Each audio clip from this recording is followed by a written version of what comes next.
Olá pessoal, boa tarde, boa noite, não sei que hora que vocês estão assistindo. Meu nome é Gabriel, sou um dos founders e CEO da Alvo. Estou aqui para a segunda temporada do AlvoCast. Um prazer estar com grandes empreendedores aqui do mercado de field service. Esperamos que a gente consiga trazer aí boas conversas e bons aprendizados para quem vai assistir a gente. Hoje eu estou com o Túlio, founder e CEO da Cobesa. Falei certinho, né? Esse é o nome da empresa. Perfeito. Túlio, queria que você se apresentasse inicialmente, contasse um pouco quem que é o Túlio para os nossos ouvintes aí, telespectadores. Maravilha. Obrigado pelo convite, viu? Muito honrado. Me chamo Túlio Galete, tenho 32 anos, sou engenheiro mecatrônico por formação. Comecei em 2009, terminei em 2013, 10 anos de formado. E comecei como todo profissional. Entrei no mercado de trabalho, comecei em estágio, passei por 3 multinacionais do mercado alimentício, 3 indústrias. Chão de fábrica excelente para aprender. O engenheiro mecatrônico cuida de quê exatamente? Em 2009 se esperava um boom de engenharia automotiva, de tecnologia, automatização de processos. O que a gente fala hoje de 4.0, 5.0, em Indústria. 2019 era uma expectativa. Acabou que no final extinguiu um pouco o curso, colocaram pós-graduações, hoje é chamada até engenharia de controle e automação. Ah, entendi. Tiraram até o nome, porque era mecatrônica, era mecânica, eletrônica e elétrica, né? E Aham, computação. Acabou que hoje ficou engenharia de controle e automação. entendi. Formei em 2013, fui trabalhar na indústria, passei por 3 indústrias Uhum. do ramo alimentício. Dentre elas, trabalhei na Tetra Pak, então tive uma multipluralidade ali da escola, elétrica, mecânica, automação, na prática, né, ferramental. E depois eu fui para a área de facilities, que aí eu fui gestor de operações quase 5 anos de um shopping center Aqui em Goiânia, isso. aqui em Goiânia. Tudo em Goiânia e em Goiás, no interior. Entendi. Comecei no chão de fábrica como estagiário e cheguei até gerente de um grande grupo de shopping centers, do maior aqui da capital. Entendi. Então passei por todas essas linhas, estágio, mecânico, depois eu fui analista de sistemas, depois supervisor, coordenador, engenheiro, Gerente. até gerente, né? Durante a faculdade fiz alguns intercâmbios, estudei na China, estudei na Peking University e na Shanghai University, voltado para engenharia, sustentabilidade. 2011, estava em boom esse tema, né? Uhum. Sustentabilidade voltada a processo de engenharia. Durante a caminhada também fiz um estudo na Disney, metodologia de atendimento Disney. E aí na última experiência internacional, eu fui numa fábrica de uma marca chamada Trane. É uma das maiores hoje do mundo. Se eu te falar em Thermo King, já viu aqueles caminhões Já. refrigerados Thermo Uhum. King? É dessa marca Trane. Fui fazer um treinamento lá, 10 dias, para conhecer um maquinário novo que a gente tinha adquirido. Isso a gente já começa a falar de refrigeração. Lá não tinha tanto esse objetivo. 2020 veio a pandemia, né? 2020. 2020. Final de fevereiro de 2020, eu não sabia do tamanho que seria a pandemia. Ninguém sabia, né? Acho que todo mundo achou que ia durar uns 3 meses. 3 Toda aquela meses. história da onda, da primeira onda. Tava na China, até que chegasse. Aí, quando você pensa no interior, você fala, tem muita barreira, não vai vir. Eu tinha me desligado desse grupo de shopping centers. Me desliguei em 28 de fevereiro de 2020. Quando foi 15 de março, veio o lockdown. Foi. E naquele momento eu falei, não, vou tirar umas férias aqui, deve passar 30 dias. Aí o negócio foi 30, 60, e aí foi alguns anos. Primeiro momento, o que eu tentei? Voltar para o mercado de trabalho. Tirei essas férias ali de 60 dias, né? Esperando ver como que ia ficar as coisas. E eu vi que o mundo já não seria mais o mesmo. A coisa não tava andando. Não estava andando. Tentei voltar para o mercado de trabalho. As portas se fecharam, todo mundo cortando o custo, o desemprego aumentando. E eu tentei buscar algo que eu já tinha. Como eu estava já num cargo de gerência, você tem salários, comissionamentos, PLDs, conforme você seu cargo, estava, né? né?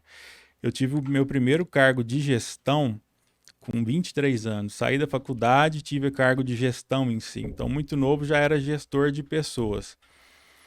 tentei procurar nessa medida. Não estava achando nada. Contratei uma consultoria de São Paulo para tentar me realocar no mercado de trabalho. Não consegui também. Não. Tudo nessa área Tudo na área de engenharia, de gestão. E eu estava disposto a tudo. Estava disposto a desde de shopping center, indústria, o que tivesse. Na época da pandemia você não estava podendo escolher muito, né? Não achei. Tentei me realocar. Quando eu achava, o salário era totalmente incompatível. Eu cheguei a ter proposta de 6 vezes menos o salário. Então, do que você estava ganhando antes, do que eu estava ganhando antes. Era impossível. Entendi. Aí, tem pessoas que viram empresário por sonho. E aí esse sonho pode ser por vontade de ter qualidade de vida, um capital maior, não ter limites, muitas coisas. E tem pessoas que viram empresário por necessidade. Como eu não estava conseguindo arrumar emprego, eu virei empresário por necessidade. Aí você fala, como? É muito confortável quando você tem um capital sobrando para investir, um modelo de negócio, um plano de negócio. Você fala, não, eu vou entrar aqui com dinheiro, tá tudo escrito e vamos lá, vai dar certo. Eu não tinha nada disso. Era só vontade de trabalhar e as horas disponíveis. Só vontade de trabalhar, porque eu fui condicionado aí em mais de 10 anos de profissão em ser o gestor, tomar as decisões, muitas vezes milionárias de projetos. Eu já conduzi projetos de 8 milhões, 9 milhões. E aí você conseguia equalizar escopo, fazer a melhor negociação, só que eu estava desse lado da mesa. Eu recebia as propostas, sabia indagar, conversar, discutir, olhar, ser um grande gestor de projetos. E de repente eu já não estava mais desse lado da mesa. Eu tinha que virar o vendedor. Porque comprar é fácil. Quando você está numa multinacional, você tem que comprar alguma coisa, você tem um dinheiro do incorporador, do empreendedor, você faz ali a melhor gestão, você compra, isso é fácil. Fácil assim, você sabe fazer uma gestão, existe uma gestão, traz previsibilidade pro processo. Isso, você tem uma skill ali que você vira um grande negociador. De repente você tem que virar a chave e começar a ser o vendedor. E aí eu comecei a empreender por necessidade. Eu tinha acabado, minha esposa tinha acabado ela engravidou no meio da pandemia, teve o filho no meio da pandemia, então aquele boom, aquele tanto de dificuldade. Eu imagino, assim, deve ter passado 1000 coisas pela sua cabeça, a cabeça dela. 1000 coisas e hora de sono minimizada por preocupação, por vontade de trabalhar, porque o seu gasto aumenta. E eu tive que começar a ser empresário por necessidade e pior, no meio de uma pandemia, que você não consegue ter o cara a cara, né? Os métodos de venda tradicionais, que dá certo até hoje para mim, que é saliva e sola de sapato, na pandemia você não podia usar. Saliva nem pensar. né? Então já não tinha aquele rapport com o cliente. E aí eu me lembro que... E aí você tem lá um capital, você vai gastando esse capital de reserva, a coisa vai te pressionando e você precisa virar empresário. Eu me lembro que qual foi o dia que eu falei, eu virei empresário?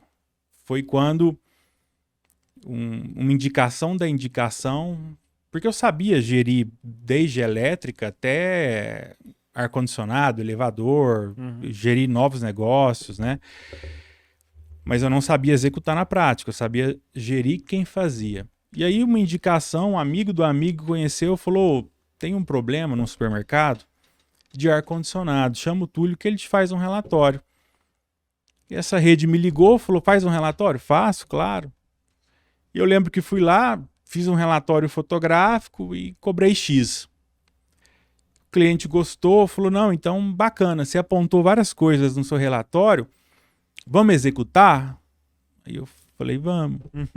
Olha o que eu fiz. Conhecia um ex-funcionário desse grupo de shopping, ele estava trabalhando numa pizzaria, e aí eu falei, você faz um freelancer para mim? Ele falou, faço. Eu falei, tem que subir numa caixa d'água, fazer isso, ligar tal tubo e tal. Ele falou, beleza. Na época, a única coisa que eu tinha era um cartão do Nubank. Só. Peguei esse cartão do Nubank, fui na ferragista, comprei os EPIs para ele, comprei os materiais lá, fui lá onde aluga a cadeirinha para ele subir nessa caixa d'água, aluguei a cadeirinha com o cartão do Nubank e comecei meu primeiro serviço. Comecei assim. Naquele dia eu não tinha me tocado que eu tinha virado empresário. Para mim seria só um bico ali para pagar uma conta e ter alguma coisa para fazer. Vontade tinha muita, né? Entendi. Começou assim. Foi esse serviço, depois surgiram mais, eu fui buscando mais freelancers e nisso eu não sabia fornecedores, eu não sabia mercado de peças, eu não sabia nada. Quando eu comecei a ganhar um pulmão de fazer um pouco mais de serviços dessa forma, eu falei, já sei, vou montar um portfólio. Montei aquele portfólio mega profissional, investi. Lá eu falava que eu fazia desde subestação elétrica até elevador. Tinha uma gama de serviços gigante. Porque eu sabia gerir, né, esses profissionais. Tinha até energia solar. Tentei fazer, peguei um pouquinho de fôlego com esses freelancers, aí eu falei, não, vou vender isso aqui tudo. Tentei vender até energia no Mercado Livre. De tudo que eu tentei, nada tinha dado certo. Era um portfólio grande, só que você tentar vender tudo de tudo por achar que você consegue gerir do lado de cada mesa, não funciona quando você está do lado de lá. O cliente fica um pouco confuso, né? O que esse cara faz? Ele cuida de quê, né? Cuida de quê? Mas faz tudo mesmo? Porque quando você é gestor, tudo bem. Você tem lá seu supervisor disso, daquilo. Agora, quando você é o vendedor, peraí, você vende cama, mesa e banho, ainda costura, ainda borda. Não funciona muito bem. E aí eu vi que o negócio não estava indo para frente. Tinha um conhecido que eu tinha desenvolvido ele, era meu estagiário, ele era engenheiro mecânico, e ele era muito aguçado na área de climatização, de ar-condicionado, desde projeto e tudo mais. Aí, a experiência nesse supermercado tinha sido de ar-condicionado. Eu chamei ele e falei, você quer montar uma sociedade? Você tem um conhecimento muito avançado. Ele falou, eu topo. Eu falei, o que a gente vai fazer? Ele falou, gostei do seu portfólio. Eu falei, não dá certo. Fazer tudo não dá certo. Porque quem vende energia solar já está despontando, quem tem foco já está despontando. Ele consegue preço, ele consegue prazo, ele consegue mão de obra. Ele entende tudo daquele mercado, ponta a ponta, né? Não tem como, por mais que você tenha expertise, são mercados que às vezes são correlatos, mas tem como é que compra é diferente, como é que você encontra técnico é diferente, como é que você vende é diferente, né? Tudo é muito diferente. E o grande segredo de ser empreendedor chama-se vender. Vender. Na época eu não vendia, eu só comprava insumos. Eu era um bom comprador. E aí ele falou, eu sei de refrigeração. Eu falei, então vamos montar. No começo, quando a gente montou a empresa... Já era a Cobesa, já. Já era a Cobesa. Aí fundamos a Cobesa, 2019, fundamos a Cobesa. E a gente não tinha nenhum cliente fixo, não tinha nada. Porque a primeira coisa que você faz quando você monta uma empresa é buscar pagar suas contas fixas. Para quem está começando agora, o que paga conta fixa chama-se contratos mensais. Contratos mensais recorrentes. Não faz você enricar, da noite para o dia você mudar. Contratos, você paga os seus custos fixos. Contratos servem para você estar nesse nível e você conseguir chegar a esse nível. Isso te garante poder econômico de conversar com fornecedores, rating no mercado. Você já fala com clientes também desse nível. Então, o contrato te traz daqui para cá. Te aporta um nível maior para que você crie mais condições. Ele te dá previsibilidade financeira, né? Ele te traz a previsibilidade de você saber que todo mês vai cair aquele volume de recursos no seu caixa, né? Obrigado. Te dá previsibilidade financeira e o contrato ele te dá a chance de você poder errar. Poder errar que você ainda não tem tanto domínio fiscal, você não tem tanto domínio de muitas coisas, Você começa com contratos menores e ele te dá essas oportunidades de erro e aprendizado que não te custam tão caro se você já estivesse lá na frente com 10 anos de empresa. Que o custo é um risco muito, o risco é muito maior. E como é que vocês conseguiram esses primeiros contratos recorrentes?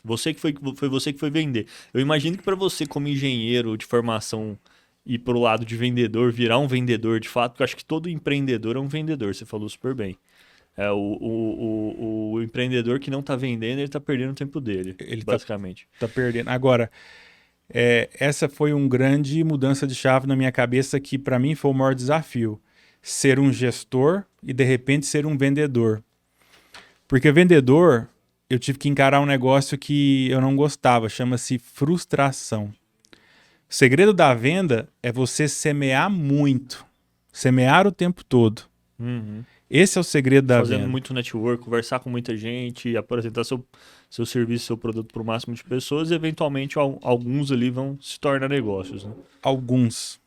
De muitos que você tenta, alguns se tornam negócio. Desses alguns, nem sempre são os melhores. E aí se você busca entender em livros e cursos, isso facilita muito. Mas isso não quer dizer que não vai levar tempo. Você ler um livro ou aprender um curso que precisa fazer, leva-se tempo. E na época eu tentei encurtar, tentei ir com a cara e com a coragem. Tinha alguns skills de comunicação, de oratória, e eu fui para isso. E aí você fala, quem que é o primeiro nicho? Quem eu já conhecia no mercado de shopping centers, no mercado de indústrias, oferecendo para essa galera. Você oferece e muitos deles não querem. Aí você fala, vixe. E aí você começa a criar algumas crenças. Esse mercado não é tão bom, esse mercado não é isso. Não, é bom, todo mercado é bom, tem espaço para todo mundo. Hoje eu sei te falar isso, na época eu não te falaria isso. Falaria, não, é difícil, é complicado. Então ele ficou na parte técnica e eu fiquei nessa parte comercial. Só que aí a gente falou, vamos definir o que a gente vai fazer. Vamos fazer ar-condicionado? Vamos. Só que ar-condicionado vai desde a instalação do cliente residencial até uma câmara fria de um supermercado. Ar-condicionado não é tudo igual. Eu posso alugar máquina de ar-condicionado, eu posso alugar climatizadores, eu posso trabalhar em câmaras frias, eu posso trabalhar em ar-condicionado de hospital. Então, ar-condicionado tem um nicho muito diferenciado, né? Talvez só o mesmo nome. E aí pegamos um portfólio, remodelamos ele e falou, agora a gente vai fazer só ar-condicionado, projeto e execução. Na época a gente falou, não, vamos fazer de empresas. Vocês não focaram em pessoa física? Nunca focou em pessoa física. Engraçado, a gente rodou uma pesquisa, tem um tempo isso já, a gente deve ter uns 900 clientes na base que são de climatização. Eu lembro que menos de 5% trabalhavam também com pessoa física. Quase todo mundo trabalha com pessoa jurídica, que eu acho que é onde tem a possibilidade de fechar contrato recorrente, onde também, eu vou pegar um equipamento, às vezes numa casa, às vezes num hotel eu posso pegar 200 equipamentos de uma vez, 300 equipamentos de uma vez, né? Aí tem mais escala, né? Pessoa física, ele compensa de físico para físico. Autônomo, né? O autônomo. O autônomo que tem o seu veículo e é de físico para físico e ele executa, o valor agregado dele é maior, porque ele está executando, ele tem controle de preço da execução e ele diminui nível de retrabalho. Está tudo dentro das mãos dele, da organização dele. Como a gente não executava, era com freelancers, então o meu preço eu não conseguia competir com o físico, porque não era eu que estava fazendo. Eu já tinha um CNPJ. E esse CNPJ ele tem um custo. O meu preço não pode ser igual ao do outro. E eu tive que aprender a orçar. Quando você olha um orçamento, é bom, você olha ele, você entende, você faz um modelo de escopo, você aprova. Mas aí, de repente, você virar orçamentista, não é simplesmente você pegar custo, mais lucro, mais imposto, deu tanto. Entendi. Você tem que montar uma estrutura de uma proposta que ela já vai se auto-vender. Você tem que saber a sua postura. Você tem que conhecer o seu cliente até onde você vai. Porque tem clientes que você vende o mesmo produto por 100, tem outros que você vende o mesmo produto por 1.000. Isso chama-se venda. Isso que é o extraordinário de venda. E aí, esse supermercado que tinha chamado a gente para fazer um relatório, ele começou a demandar mais serviços. Começou a demandar. E aí, nosso sonho é um contrato. Pensamos num contrato no valor alto. Falou, nossa, vai ser alto e tal, vai dar certo. Na hora H, ele era 15 lojas, era 15 ou 13 lojas. Ele propôs, acho que 6 lojas mensais, e um valor bem abaixo do que a gente tinha. Do que vocês tinham proposto inicialmente. Eu acho que essa é a outra grande frustração de quem está querendo ser empresário. Falar, acho que esse negócio não dá dinheiro, não é lucrativo. Eu lembro que a margem de lucro era muito pouca, nem poderia falar em margem de lucro. Até um ponto, experiência interna minha,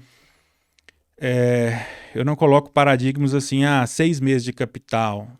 Na minha experiência, eu teria que ter tido 1 ano de capital para ter suportado essa fase inicial da empresa. Eu acho que 1 ano teria me dado uma previsibilidade boa. Mas você fala capital para você, pessoa física, ou para a companhia como um todo? Para a companhia ter dinheiro para pagar as próprias contas dela? Dinheiro para pagar as próprias contas e você conseguir se manter. Entendi. Então, um pouco dos dois, né? Um pouco dos dois. No primeiro ano você fala como foi? Crítico. Foi o ano no vermelho. O ano inteiro no vermelho.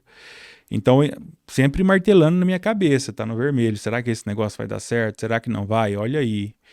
E aí, você tentando vender o tempo todo, tentando vender. E aí a gente veio, isso no meio da pandemia. Aproveitamos que de tudo na pandemia, uma coisa saltou aos olhos: qualidade do ar interior. Muita gente preocupou com isso. Muita gente preocupou com isso. Surgiram normativas, surgiram tecnologias.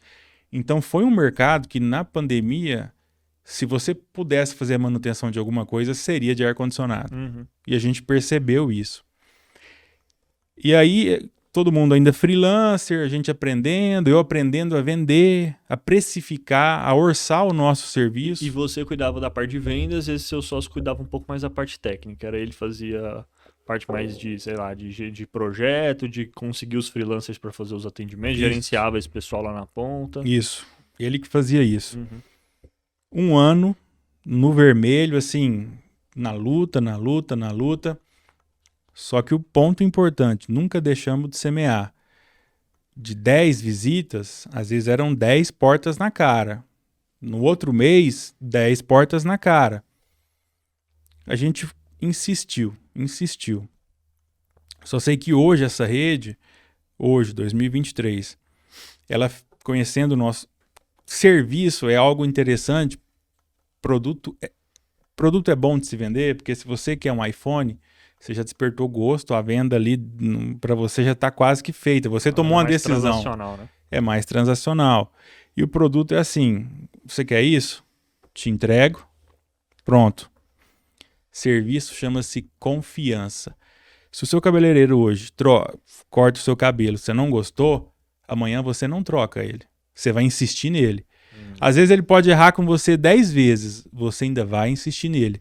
Porque serviço é confiança, e quando você troca prestador de serviço, muitas pessoas ficam com medo do desconforto. Exatamente. Ou de dar errado novamente. E é um risco, né? Você está colocando alguém dentro do seu negócio, dentro da sua empresa, por exemplo, dentro do seu supermercado, que dependendo do trabalho daquela pessoa ali, se não for bom ou se tiver algum risco, você não sabe quem de fato está colocando ali dentro, né? E com quem você já trabalha há algum tempo, eventualmente erros vão acontecer. E acho que o que passa na cabeça do comprador também é que o novo fornecedor também não está imune a erro, né? Mas você não conhece o trabalho dele e do outro, você já conhece quem está indo, enfim, já tem mais informação, né? Comprar um ar-condicionado, você só pergunta assim: qual marca é boa? Fulana. Comprou, é uma máquina, ela não conversa. Tá ali, você já confia que ela vai funcionar bem e ela vai. Agora, quem vai instalar essa máquina já fala em serviço.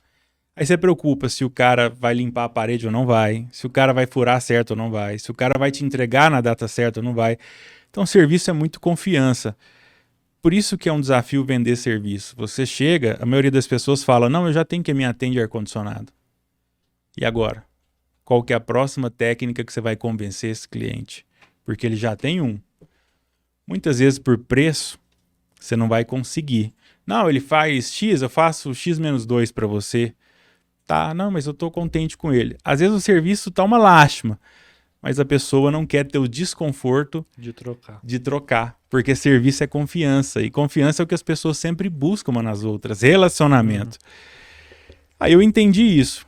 Então eu falava, eu preciso semear mais e semear com inteligência. Me preparei com técnicas de vendas, propostas. Você fez curso de vendas, assim? Se preparou na internet? Curso na internet, livros, paguei uma mentoria voltada para vendas mesmo, justamente porque se você já antecipa essas frustrações que vão vir, você vai tendo as cartas na manga. Pode não funcionar nenhuma, só que algumas vão funcionar. E só um comentário, assim, eu vejo muito empreendedor que fala assim, eu não sou bom em vendas, eu não nasci para vendas. Eu acho que ninguém nasceu para vendas, vendas se aprende, vendas é técnica igual engenharia. Obviamente, uma é mais palpável do que a outra, talvez, né? Mas todo mundo é vendedor. Todo mundo, quando eu tô tentando argumentar alguma coisa com alguém, eu tô tentando vender uma ideia, quando eu tô tentando negociar com alguém, às vezes mesmo como comprador, eu tô tentando vender também alguma coisa para ele. Então, todo mundo é vendedor, né? Acho que eu vejo muito isso. Muita gente que é muito boa na parte técnica fala assim, eu não sou vendedor, eu não sei vender, preciso arranjar alguém que sabe vender. E a realidade é que ninguém vai fazer esse trabalho para você. Ninguém vai vender seu negócio melhor que você mesmo. Assim. Se você não é capaz de vender seu negócio, ninguém vai ser. E tem dois tipos de venda. Vender um iPhone é muito mais fácil que vender um ar-condicionado. Tem aquele produto que é de gosto, carro, iPhone, é mais Consumo, fácil né? de consumo. E aí tem, por exemplo, serviço de manutenção em ar-condicionado. É visto como um serviço de despesa. E ninguém acorda de manhã pensando nisso, né? Hoje eu preciso arranjar um. Não. E tem dois tipos, tem dois valores distintos para ar-condicionado. Você concorda que quando você compra o seu carro, comprou um carro de 100 mil, é novo, o novo te atrai a pagar 100 mil. Mas quando você chega na hora da manutenção, olha, a troca de óleo ficou em 1.500. Você não dá aquela fala, caro. Dói. Caro. Dói sim. Porque serviço, aí são as questões da diversificação de venda. Eu estou vendendo um serviço que é visto como despesa. Serviço de instalação de um novo ar-condicionado, a galera está animada. O cliente está animado porque é novo, ele vai ter um ar-condicionado, ele vai climatizar, ele vê aquilo como uma necessidade. Agora, serviço de manutenção já é algo ruim. Você chega no shopping center, tá lá, desculpe os transtornos, estamos em manutenção. Você já vê que não é um negócio bom, é um negócio que para. Uma sensação boa, né? No meu LinkedIn, o grande marco que eu deixo lá é que a gente não vende ar-condicionado, nós cuidamos do seu clima. E muito mais que isso, assim, eu estou vendendo uma solução, conforto térmico e de centro de custo, eu estou vendendo centro de oportunidades. Manutenção é isso, não é um centro de custo de despesa, é um centro de oportunidades. Eu fui entendendo isso ao longo desses 3 anos aí. Então eu falei, é um produto de despesa o meu, então eu vou mostrar que esse negócio é uma oportunidade para o cliente. O segredo, continuei semeando sem parar, semeando. E vamos falar um pouco mais sobre esse processo. Como é que quando você fala semear, cara, acordei de manhã, quero vender, selecionei aqui 10 empresas, vou ligar nos caras, marcar uma visita e vou lá, falar com o gestor de facilities da empresa, acho que é o gestor de facilities em geral, né? Foi os 2 S's, saliva e sola de sapato. E vou lá. Polos industriais, farmacêuticas, eu desenvolvi os nichos, tentei em todos. Alguns eu consegui entrar. O bom serviço é muita indicação. Quando você entra em o melhor marketing que você tem é esse um cliente. Marketing do seu cliente. Né? Porque se ele olhar, aí gestores se conversam. Então ele vai ligar e falar, ô Gabriel, tudo bem? Tudo bem. Cara, tem um cara de ar que ele é bom, viu? Te indico. Praticamente a venda ali já está feita. O resto aí eu mostrar preço, como eu faço, você vai fechar comigo, acredite. E desse supermercado eu consegui fechar 17 filiais, contratos mensais. Fechei de Rio Verde até Palmas, no Tocantins. Caramba. Então hoje eu tenho 17 atacadistas dessa rede que nós atendemos contrato mensal. No começo a equipe era freelancer, depois passou a ser prestadores de serviço e hoje são todos CLTs. E por que você foi fazendo essa mudança Você percebeu que ter CLT, eles serem focados no seu negócio, te deu mais margem, mais gestão? Por que você optou por sair do pessoal freelance para o pessoal CLT? Isso.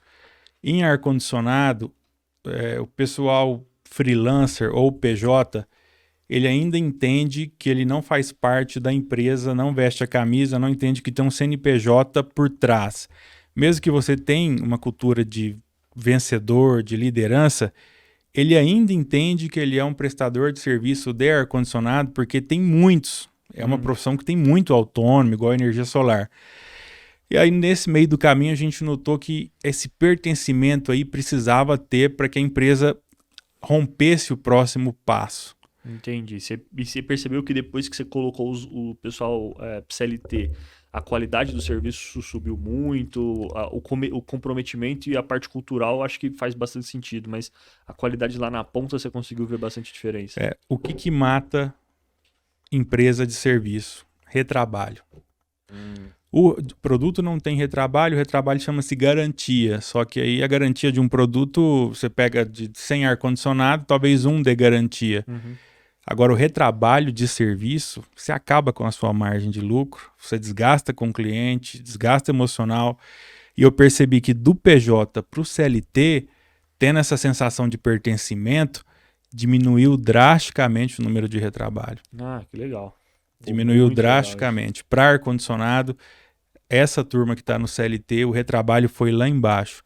É claro que... Eu imagino que achar esse pessoal foi bem difícil, né? Porque muitos querem continuar como freelancer, PJ. Né? Muitos querem continuar como freelancer para ter ali uma média salarial que ele acha que é viável. E aí, o que eu fiz para que eles enxergassem valor na minha empresa? Plano de saúde, plano odontológico e principalmente assim, olha, se a gente fizer tanto de corretiva, tantos por cento é seu. Então, ele trabalha com um valor prática de mercado ok, até aí eu estou empatado com o mercado, até aí ele não viu nada. Eu ofereço alguns benefícios e ele faz parte da minha empresa porque ele está fazendo uma corretiva, ele não está trabalhando mais, ele está ganhando uma comissão.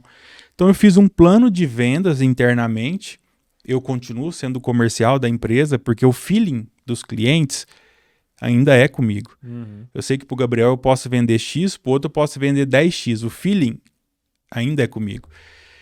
E não tem como. O dono da empresa, ele vende diferente de um vendedor da empresa. Com certeza. Então, essa venda continua comigo.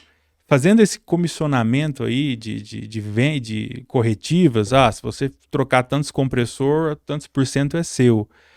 Isso melhorou muito e diminuiu muito o retrabalho. Porque ele tá ganhando ali na ponta, né? Pô, muito legal isso.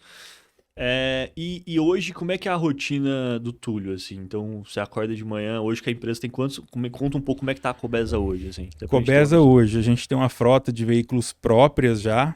Caramba, cara, isso é muito legal. E na pandemia, você tava sem saber como é que você ia... Pandemia. Como é que você ia fazer para sustentar a sua família. Agora você já tem uma empresa que tem uma frota, que tem Como é que... Isso é muito legal. Assim. E em 3 anos... Em 3 anos. A gente cresceu bastante. Hoje a gente tem 14 funcionários CLTs. Então, não é uma folha salarial. Quando você olha no começo, mal você consegue pagar suas contas. Hoje, se você olhar, hoje eu sou responsável por manter 14 famílias diretas. E quando é obra, aí eu preciso, às vezes, obras de grande porte, eu preciso contratar mais, então são mais pessoas, mais terceiras. Mas tem 14 funcionários CLTs. O custo de ferramental... O grosso deles são os técnicos, né? A maioria desses funcionários são os técnicos. São os técnicos, isso. Administrativo eu devo ter 5, o restante são técnicos. Eu continuo comercial. Hoje na cartela nós temos 17 atacadistas mensais, só falando de contrato mensal, que é aquele que paga custo fixo. Temos 3 hospitais na cartela. O cartório mais antigo de Goiânia está na nossa cartela. Temos uma farmacêutica também. Pô, que legal. Eu acho que deve ter mais... temos alguns outros médios clientes, de pequeno para médio, que a gente atende também. Faculdades também. Estou lembrando aqui, faculdades federais está na nossa cartela de clientes. O primeiro e único laboratório de patologia, de estudo de vírus Ebola, Covid, é da nossa responsabilidade. Então, hoje, eu atendo de hospital, parte de ressonância, hemodinâmica, raio-x, tomografia, tudo que envolve sala cirúrgica, aí tem as normativas, eu atendo projeto e execução, até uma farmacêutica, sala limpa, projeto com menos partículas, aí eu pulo para atacadista, pulo para cartório, tudo em ar-condicionado. Câmara fria é um mercado à parte, esse eu não atendo, mas tudo que envolve ar-condicionado, climatização, hoje a gente está. Então, faturamento ano, a gente já passou, isso falando de faturamento, né? Já passou de 1 milhão ano. Pô, então, se você olhar, a gente começou com um cartão, eu comecei com um cartão do Nubank, um desespero, e um freelancer que trabalhava numa pizzaria que no horário vago ele ia lá e fazia o serviço para mim. Hoje eu estou com frota própria, equipamento todo próprio, 14 funcionários CLTs e já com esse tanto de cliente que é o custo fixo. Estava aqui, hoje eu já converso com os clientes, quem que você atende? Eu já mostro uma lista, mostro portfólio de atividades, mostro tudo isso. Tem o grande... Quando você começa a crescer, você não percebe que você está crescendo. Eu me lembro que quando a gente começou a dar um boom, que nós fazemos uma... Foi quando isso, assim, que você viu a virada de chave, que você... Porque assim, acho que todo mundo, quando a gente começou a empresa também, você fica assim, será que esse negócio vai dar certo? Será que não vai? Mas tem um momento que você fala, não, cara, acho que deu certo, assim. Pelo menos, assim, é óbvio que dar certo é um negócio muito subjetivo, né? Mas tem uma hora que você fala assim, não, acho que eu vou tocar esse negócio por muitos anos aqui, do jeito que tá indo. O que eu percebi que foi a chave? Agora eu consigo pagar o meu custo, consigo viver bem. Esse é o primeiro ponto que eu percebi. O segundo ponto que eu percebi, que eu falei, e o que sobrar agora eu vou investir. Mas realmente o lapso na minha mente que falou, peraí, você já é empresário, foi quando eu estava trabalhando de domingo a domingo. Porque eu fazia o comercial, o financeiro, o contábil, o comprador, eu comprava as peças, eu negociava, e eu estava trabalhando de domingo a domingo, feriado a feriado. Aí eu falei, peraí, a demanda, a empresa já não é a mesma. Tá parecendo a vida de um empresário esse negócio. Tá parecendo a vida do empresário. Aí eu falei, peraí, esse negócio mudou. Não é mais, não tô aquela empresinha pequena. Aí aí é onde que você fala, peraí, o processo tá todo na minha cabeça, tá do meu jeito. E aí você precisa entregar esse processo e delegar. É aí que vem isso que eu ia te perguntar sobre gestão, né? Eu acho que muita empresa cresce... Bom, o meu dia tem 24 horas e o seu também, né? Então a gente é limitado pelo quanto de coisa que a gente consegue fazer, por melhor que a gente seja. A gente não vai crescer se a gente não trazer novas pessoas e em paralelo, você falou sobre os técnicos, né? Mas tem a parte de gestão do negócio, que obviamente impacta muito no crescimento, né? Eu queria entender de você hoje como é que você enxerga isso, como é que você percebeu o impacto até da experiência anterior que você tinha já como gestor, né? Você disse que começou com 23 anos a gerenciar pessoas. Sim. Acho que isso provavelmente deu uma base muito boa para quando você foi empreender. Mas como é que foi para você, como é que você organizou esse crescimento para ele não ser aquele crescimento desordenado, bagunçado e que consumisse sua vida pessoal inteira, assim? A gente vê às vezes empreendedor que o fato dele não conseguir fazer isso, o cara não tira férias nunca. Então é o cara que se ele tirar férias, acabou a empresa, uma empresa morreu ali naquele período. Então ele não descansa, ele não tem vida, às vezes é até melhor ele ser funcionário do que ser empresário. Porque ele, pelo menos como funcionário, ele tem 13º, ele tem férias, ele tem descanso, ele tem uma vida ali ainda, né? Quando se você não conseguir fazer gestão do seu negócio, você fica um refém ali daquela empresa e a sua vida para, né? Como é que você conseguiu organizar isso? Assim? Agora, uma situação. Quando você é funcionário e é gestor, é o dinheiro de outra empresa, de um CNPJ. É o dinheiro de alguém, né? Dinheiro de alguém, esse é um ponto. É igual o dinheiro do governo. Quando você trabalha no governo, você fala assim, dinheiro de alguém. Quando o dinheiro é seu e você vê ele perder ou ser desperdiçado, você não está muito preparado, é diferente. Dói mais, né? Dói muito, porque você coloca valor nesse dinheiro. Olha, com R$ 100 eu tenho poder de comprar isso, isso e aquilo. Peça, peça, peça, com essa peça eu faço 200. Essa é a sua visão, começa a mudar. E eu tive uma experiência muito ruim. Quando eu me vi muito atarefado, eu falei, eu tenho que entregar.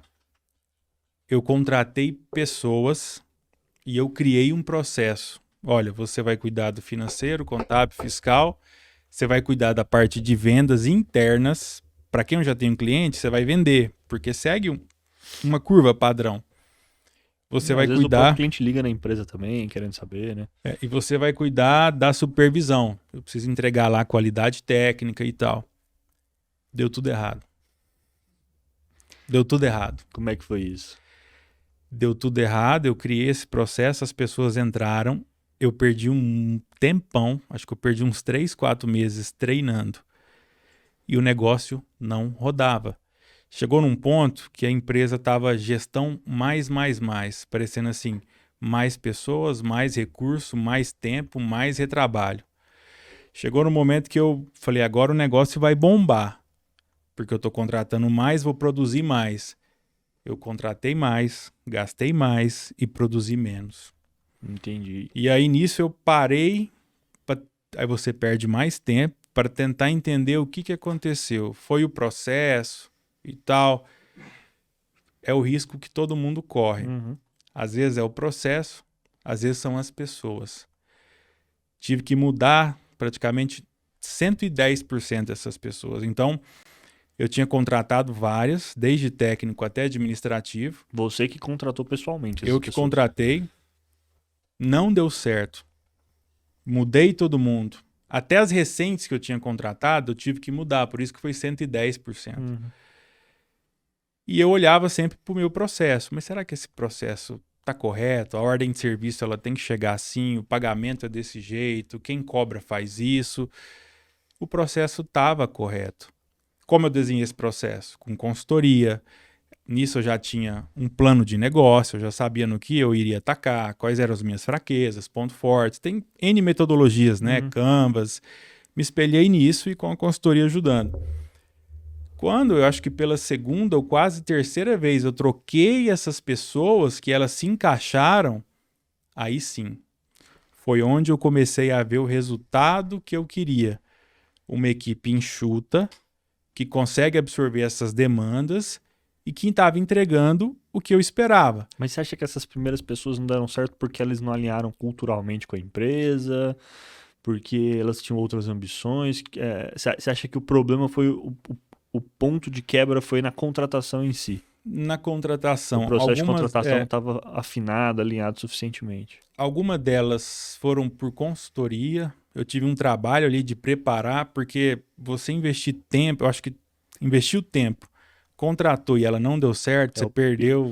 É péssimo isso, porque você cria uma expectativa de que você vai conseguir ter uma pessoa para resolver aquilo, gasta um tempão treinando, e aí depois você tem aquela frustração de não dar certo. Assim, porque pensa comigo, você contratou porque você tem um problema. Aí ela chega, o problema continua.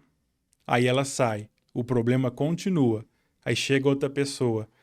Então você teve um retrabalho ali, você teve um prejuízo dobrado de tempo e financeiro. Isso machuca muito o empreendedor. E é por isso que muitos desistem. E é o dinheiro do seu bolso, igual eu falei, tá doendo ali no seu bolso, sabe? Você fica mais enérgico com aquilo. E eu vi que não foi questão de salário. Eu cheguei a oferecer valores que eu não teria condição assim. Se você olhasse o porte da empresa, falaria, não, tá louco, não dá para pagar isso. Paguei, não deu certo. Eu acho que foi alinhamento cultural, eu acho que foi conexão da pessoa com a empresa, eu acho que foi muito disso. No final, agora nessa última leva, foram pessoas capacitadas que só queriam que a coisa acontecesse. Olharam para o negócio e falou, isso é meu. Topou o projeto junto contigo. Topou o projeto. E aí viu a empresa, não como pequena ou grande, viu a empresa com a capacidade de crescimento que ela tem. Olhou para o futuro. E aí essas pessoas têm feito acontecer. É o técnico da preventiva que me entrega todo um escopo. Outra coisa, qual que é o grande segredo do empreendedor? é saber que a mão de obra é previsivelmente racional. Você precisa entregar, lá quem te representa, que é o meu técnico, você precisa entregar todas as informações, ferramentas, todos os insumos na mão dele, no tempo dele e no tempo que você programou.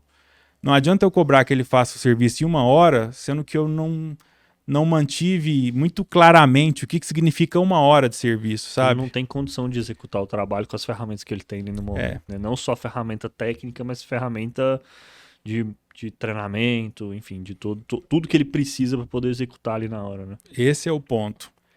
Partindo com todo respeito que ele é previsivelmente racional, ou seja, se eu deixar ele solto, ele vai fazer o que ele quiser e ele tá certo. Uhum.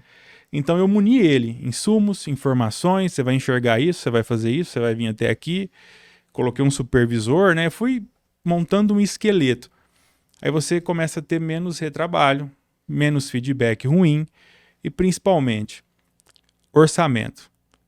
Você fez um orçamento, aí você já conhece seu negócio, você sabe aonde tem que ser sua margem, ou se for produto markup, você sabe da sua margem, dos seus impostos, fluxo de caixa, aí você começa a gerar bem essa engrenagem, entendeu? E aí você começa...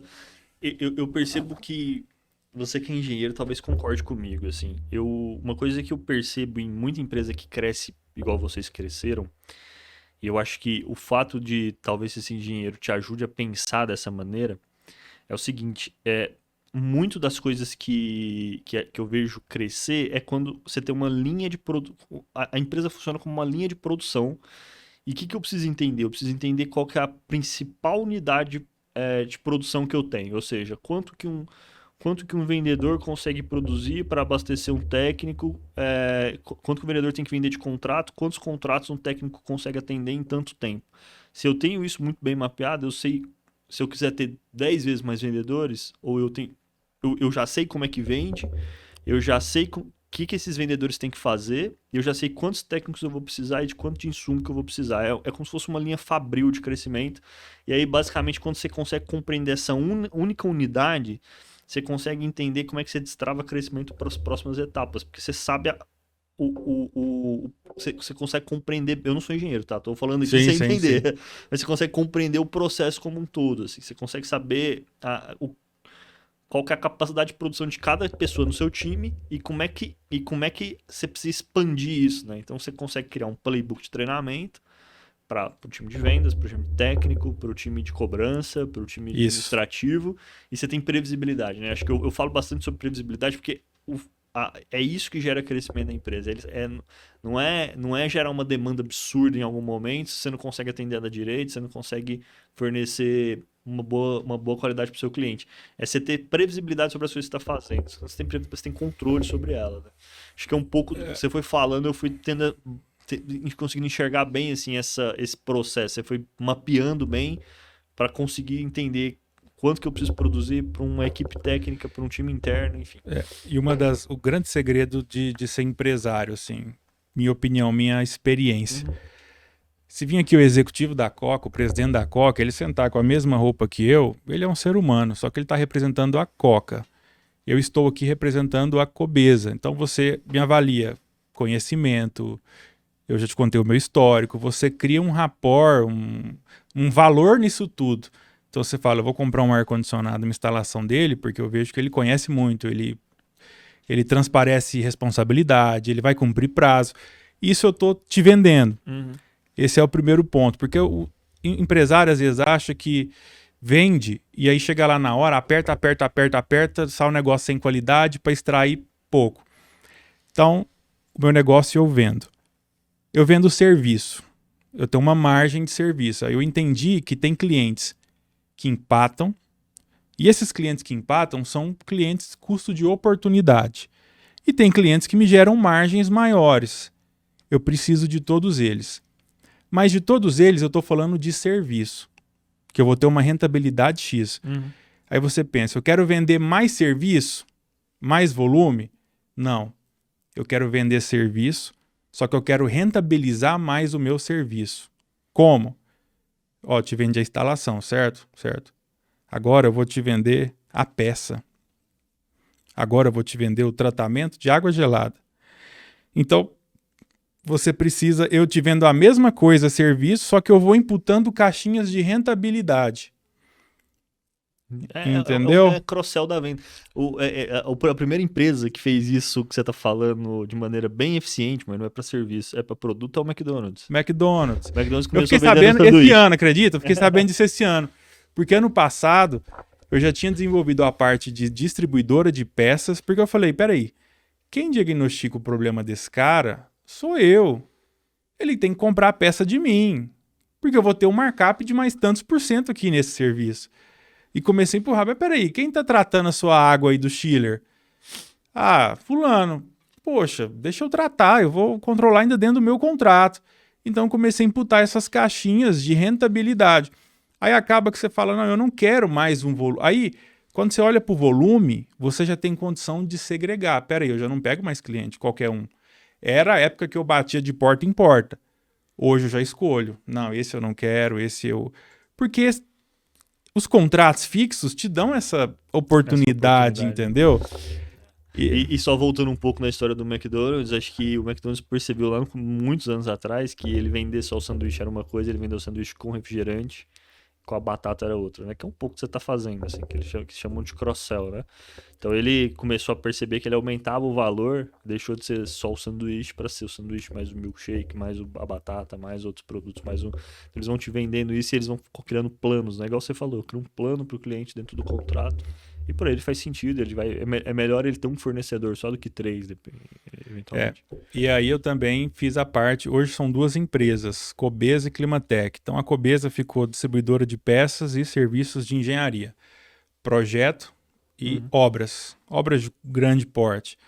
E a Climatec só contratos de manutenção. Entendi. Eu dividi, aí chama Grupo Cobesa com essas duas empresas. A parte de obras é um leque de serviço, é o que eu te falei, o novo tem um valor. A manutenção, ela tem outro valor. Os dois negócios são bons, mas cai naquela situação que fala que você tem que ter diversas fontes de renda. Eu estou falando em ar-condicionado e estou tendo diversas fontes de renda, estou tendo os meus nichos diferentes de rentabilidade. Entendi. Eu acho que esse é o grande segredo. Agora, uma experiência que eu tive ruim. No começo, você tenta terceirizar. Então, vamos lá. Eu tô aqui, quero mexer com ar-condicionado. Aí eu contratei o projetista fulano, o técnico ciclano, o eletricista beltrano. A chance de você controlar esse tanto de terceiros dificulta demais. Não se conversam, não dá certo, porque não tem aquela responsabilidade. Eu tive péssimas experiências com isso. Então hoje eu sou o cara que gosta de fazer tudo dentro de casa. O chapeiro é meu, o cara que corta a chapa dos dutos. O projetista é da nossa equipe, é o meu sócio. O supervisor é meu, o eletricista é meu, o técnico é meu. E esse sócio é o que tá com você lá desde o comecinho. Desde o comecinho. Pô, legal. Porque aí eu consigo controlar prazo, qualidade, fluxo, atendimento. Porque serviço, às vezes eu não estou vendendo nada, mas eu preciso tomar o café com você porque você se sente bem acolhido. Às vezes eu vou para tomar café porque o cara fala, não, eles são bons. O cara nem tá sabendo como é que tá a casa de máquina, mas ele me vê ali e fala, não, ele é atencioso. Serviço é muito isso. Ele gasta um tempo comigo, né? Ele gastou um tempo comigo. Entendi. E hoje, depois que a empresa cresceu bastante, como é que o Túlio... Qual que é o papel do Túlio lá dentro, além de vender? E uma coisa que eu sempre pergunto para os empreendedores, como é que você costuma dividir suas horas, assim, em termos de atenção? Assim? Como é que você se organiza? Só um ponto, perdão. Empresa com um funcionário ou 100. Você como dono da empresa, você precisa ter o mesmo espírito de liderança e a mesma vontade com esse ou com esse 100. Sim. Vender o sonho, né? Você precisa vender o sonho para a mesma quantidade, sabe? Para 1 ou para 100, porque isso move pessoas. Com certeza. Sabe? E pegando um gancho, quando os que vão entrando vão vendo que os primeiros estão sendo bem-sucedidos, tanto profissionalmente quanto financeiramente, isso é o melhor gatilho que existe dentro da empresa. Porque tá todo mundo aqui crescendo junto, a empresa está crescendo, tá todo mundo crescendo. Então o cara que entra, ele fala, cara, eu quero fazer parte desse negócio também, não posso ficar de fora. É o melhor reflexo. Agora, hoje eu continuo no comercial, buscando oportunidades, não é agora qualquer negócio. Tenho trabalhar eu acho que eu trabalho de domingo a domingo, só que aí você muda um pouco assim, é trabalhar prazeroso fazendo negócio no WhatsApp, Uhum. sabe? Hoje eu tenho quem resolve a dor de cabeça para mim. Quebrou uma máquina, tem o cara que resolve. Hoje eu trabalho, acho que de domingo a domingo, mas eu trabalho fazendo Fazendo o que você gosta. o que eu gosto, assim. É redundante falar isso, mas é diferente, entendeu? Fazendo um negócio que é meu, tô ali negociando. E negociar e vender é uma arte. Eu não sabia de nada disso, porque eu só comprava. Comprar é bom também, mas vender é Assinar um oportunidade. contrato, quando assina um contrato, acho que é o gol do vendedor, né? Outra O coisa momento de extravasar. de ser empresário é o seguinte: você só tem, para falar de serviço em ar-condicionado, você só tem lucro quando acaba. Quando acaba a manutenção ou quando acabar a garantia de obra. Aí você pode falar em lucro. Reservar esse dinheiro para outra finalidade é perigoso. Porque pode acontecer um imprevisto no meio do Um caminho. imprevisto, um retrabalho, e esse retrabalho pode te custar caro. Entendi. Hoje você falou bastante sobre retrabalho, né? E eu percebi que isso é o que mais machuca a margem de lucro das empresas de serviço, né? Pelo que você está falando. Como é que, além de ter a galera CLT, como é que você garantiu que esse volume de retrabalhos diminuísse ou acho que zerar é muito difícil, né? Zerar não.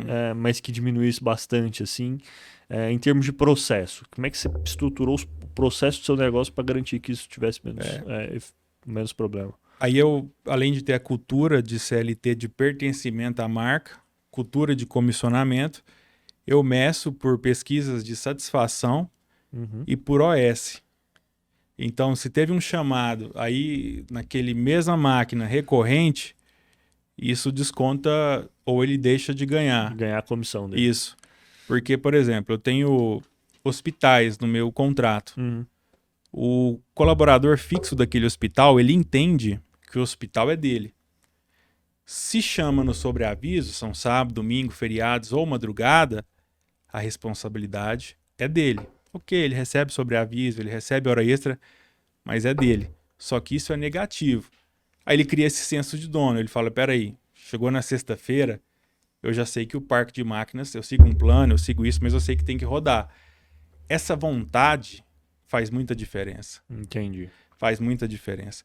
E retrabalho, se você for pesquisar índices mundiais, o retorno sobre serviço é 8%. 8 a 10%. Benchmark do mercado. Benchmark. É difícil falar se isso é pouco ou se é muito, porque 8% em cima de 1 milhão é um valor bom, 8% em cima de R$1.000. Só que o retrabalho, se for 8%, ele come isso fácil. Então você tem que vender valor. Entendi. Instalar ar-condicionado com o Túlio é R$1.000, com o fulaninho ali é 100. Tá, eu estou te vendendo segurança, confiabilidade, o meu CNPJ, a minha marca. Estou te vendendo isso. Você está vendendo uma experiência para o cliente, né? Experiência... Você não está vendendo o equipamento, a instalação do equipamento em si, né? Mas é o que ela te proporciona no final das contas. Né? Isso foi o que você falou tudo. Eu estava até na Disney agora, mês passado, segunda vez que eu tinha ido. Ela preocupa 100% experiência do cliente. E se você vende serviço, você tem que vender uma experiência do cliente. A Disney vende serviço, né? Ela vende um passeio, na verdade. Um passeio, seja limpeza de sofá, qualquer coisa, experiência do cliente. A gente se preocupa muito com o uniforme do colaborador, como que é a logomarca, o que identifica ele, como que ele vai abordar. Tudo isso é treinamento, é condicionamento. Isso que eu ia te perguntar. Hoje, pelo que você está falando, vocês investem bastante em treinamento para a equipe, né? Principalmente para os técnicos, né? Sim. Mas não só o treinamento de saber vir aqui e instalar o equipamento, mas é como é que ele se porta diante do cliente, né? Como é que ele vai falar com o cliente, como é que ele vai explicar, às vezes o cliente quer saber qual que é o problema que está acontecendo, ele precisa explicar de um jeito que o cliente entende, né? Porque às vezes eu explico de um jeito técnico aqui, o cara não entendeu nada, não adiantou nada. Como é que é isso hoje lá dentro da Cobesa? No mundo corporativo, nós aprendemos muita coisa, principalmente chão de fábrica, né? E aí no chão de fábrica eu falava, qual que é a maior ferramenta que a gente tem aqui? O cara falava, é aquela chave 13 ali e tal, ela custa muito caro. Não. É pessoas. A maior ferramenta que você tem são pessoas. A técnica, ela é secundária. Se o cara vem, chega na hora, se porta muito bem, conversa com você, prepara um ambiente, higieniza tudo, e depois ele vai lá e sabe o que ele faz, o que ele sabe fazer, isso foi 20%. O resto o cliente já foi conquistado no serviço. A gente entendeu isso. Entendi. A maior ferramenta é você. Sua postura, seu uniforme, como você aborda. Aí depois você vai fazer o que você sabe fazer. Então, perfil comportamental é a chave do sucesso. Entendi. Perfil comportamental. É ar-condicionado. Tem que ter um bom perfil comportamental. Isso em toda empresa. Isso é. Mas me conta um pouco agora sobre, até pra gente que a gente tá chegando nos finalmente, mas eu queria entender um pouco sobre os planos futuros da Cobesa, assim, se a gente for fazer uma analogia com o Everest, parece que já subiram um pedaço, mas ainda não estão no topo onde vocês querem chegar, né, imagino. O que você imagina pra Cobesa nos próximos anos? O nosso principal objetivo é focar em obras e peças. Ser um grande distribuidor de peças da região para todo o mercado de commodities, gás, cobre, que envolve polímero, ser um grande distribuidor em Goiânia e principalmente um grande nome. Falou, obra de tal complexo, a Cobesa que fez. Então, o nosso objetivo é estruturar obras e peças. E vocês pensam em sair de Goiânia e ir para outra cidade ou ainda não está no radar? Hoje nós estamos já em Brasília. Vocês já estão em Palmas, né? Palmas também. Só que essa experiência de você controlar a distância, ela exige um nível de maturidade, ela exige algumas coisas que eu prefiro ainda evoluir no mercado goiano, acho que tem espaço para depois avançar. Muitas vezes, quando está começando, você fala... Uma vez me ofereceram 24 lojas na Bahia. Eu falei, gente, montar um QG, montar uma estrutura, montar uma qualidade, não é simplesmente pôr um colaborador lá e deixar ele para atender. Você tem que comprar lá, você tem que fazer tudo lá, né? Tudo lá. E aí, se eu já tive aquela experiência ruim de não dar certo aqui, de contratar, ter que descontratar, imagina lá. É tudo um pouco mais difícil, entendeu? Entendi. Então, eu não penso em, por enquanto, expandir. Penso em manter Palmas, Brasília já está dominado, tudo certo, mas penso aqui no mercado goiano. Até Rio Verde a gente já tem um caminho de base muito consolidado, veículo que vai e volta toda semana. Palmas tem equipe fixa, Brasília também, eu penso por enquanto só essa região. Só por aí. E se pudesse dar enfim, de toda a sua jornada e trajetória, assim, se pudesse dar uma dica para quem tá... Se tivesse dar uma dica pro Túlio de 2020, que tava lá procurando um jeito de ganhar dinheiro, como é que você falaria para ele, assim? Eu acho que com todos os erros, assim, foi uma experiência intensa, árdua, mas vou usar a frase do Henry Ford. Diz que ele falava que a maior força da vida chama-se força de vontade. Eu acho que eu tinha uma competência, algumas skills do mundo corporativo ajudaram, mas o que foi o diferencial foi a força de vontade. Muitos momentos, quase todos eles, foram de desistir, vontade de desistir, de voltar, de fazer o que eu já sabia fazer, que era ser gestor. Mas essa força de vontade te move, e aí você avança. Eu acho que força de vontade e persistência, viu? É o grande segredo de um empreendedor. Entendi. Cara, acho que, assim, eu fiquei bem impressionado. Eu não sabia da história da Cobesa. Quem tá assistindo achar que eu já sabia e perguntei, eu não sabia mesmo. É a primeira vez que eu vi o Túlio aqui no estúdio. E, cara, assim, tô impressionado mesmo. Assim, são clientes nossos desde 2021, né? Eu achei que a empresa já fosse mais velha, tivesse mais tempo de mercado, mas não, vocês tinham começado um ano antes. E o negócio deu uma guinada assustadora, assim, né? Um negócio que eu acho que vocês mesmos devem ter ficado assustados com o tanto que vocês cresceram nesse Dá período. pra ver pela quantidade de ordens de serviços que quando abre o painel assim tá cheio, tá? Então, eu queria muito te agradecer a sua presença aqui, parabenizar você pelo sucesso. Bacana. A Cobesa realmente é um case para todo mundo que tá... já tem a empresa, já começou, ou tá querendo montar algum negócio e não sabe muito por onde começar, né? Acho que esse conteúdo que você entregou aqui pra gente, é óbvio que não é a experiência que você passou, ela é muito valorosa para quem está nesse estágio, né? E acho que provavelmente você aprendeu mais do que em qualquer faculdade, qualquer MBA vai poder te ensinar algum dia. Então, acho que é um super conteúdo para quem para quem é o Túlio de 2020, talvez gostasse bastante de assistir esse vídeo aqui. Queria te agradecer, Túlio, obrigado demais pela presença no nosso Alvocast, e conto com você em outros episódios, espero que com a Cobesa com 200, 300, 500 funcionários. Eu que agradeço, viu?